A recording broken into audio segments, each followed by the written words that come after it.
Good morning students, how are you? কেমন আছো তোমরা সবাই? আশা করছি তোমরা প্রত্যেকে সবাই খুব ভালো আছো। তোমরা প্রত্যেকে ইংলিশ রিডার বইয়ের পেজ নাম্বার 28 ওপেন করো। দেখো, পেজ নাম্বার 28 ওপেন করলাম। কি আছে পেজ নাম্বার 28 টপিকে আছে this that it, use of this that it. অর্থাৎ আমরা এখানে দিস দ্যাট ইট এই তিনটি শব্দের ব্যবহার বিষয়ে আজ আমরা জানব। সবার প্রথমে জেনে নিন এই তিনটি শব্দের মানে কি। দিস মানে কি বোঝায় বলো তো? দিস মানে বোঝায় এই। দ্যাট মানে বোঝায়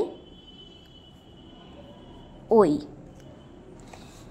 ইট মানে বোঝায় এটি। আমরা তিনটি শব্দের মানে জানলাম, কিন্তু আজ আমরা শুধু দিস বিষয়ে জানব।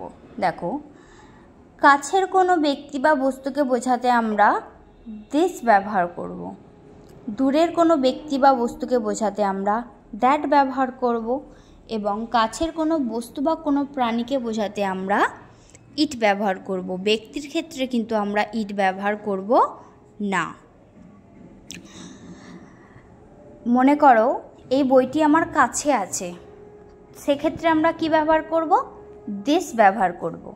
তুমি জানালার বাইরে একটি গাছ দেখতে পাচ্ছ এবং গাছটি আমার থেকে অনেক দূরে আছে, বা কোনো গাড়ি দাঁড়িয়ে আছে দেখতে পাচ্ছ, বা গাছের ওপরে কোনো পাখি বসে আছে দেখতে পাচ্ছ। সেক্ষেত্রে ওগুলো কি তোমার থেকে অনেক দূরে, সেক্ষেত্রে তুমি কি ব্যবহার করবে? দ্যাট ব্যবহার করবে। কোনো বস্তু বা কোনো প্রাণীর ক্ষেত্রে তুমি কি ব্যবহার করবে? ইট ব্যবহার করবে। যেমন এই পেন্সিল, বই, ব্ল্যাকবোর্ড, অথবা কোনো ছাতা বা কোনো প্রাণী লাইক কাউ, ডগ, এক্ষেত্রে তুমি কি ব্যবহার করতে পারো? ইট ব্যবহার করতে পারো। দিস ব্যবহারের কিছু সেন্টেন্স আমরা পড়ব। যেমন দেখো, দিস ইজ এ হাউস। এটির বাংলা মিনিং কি বোঝাচ্ছে বলো তো? দিস মানে এই, ইজ মানে হয়, এ মানে একটি, হাউস মানে বাড়ি। অর্থাৎ এই হয় একটি বাড়ি। This is a house. This is your watch. এই হয় তোমার হাতঘড়ি। ইয়োর মানে কি? তোমার। This is my pencil. এই হয় আমার পেন্সিল। মাই মানে কি? আমার। This is a dog. এই হয় একটি কুকুর। This is a tree. এই হয় একটি গাছ। This is a cow.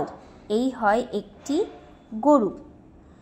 আমরা দিস ব্যবহারের কিছু সেন্টেন্স পড়লাম, কিভাবে ব্যবহার করতে হয় জানলাম, এবং এই দিস ওয়ার্ডের একটি নির্দিষ্ট মানেও জানলাম। তোমরা প্রত্যেকে দিস ব্যবহারটি বাড়িতে ভালো করে মন দিয়ে পড়বে। কোনো অসুবিধা হলে অবশ্যই আমাকে জানাবে। ভালো থেকো। Bye bye.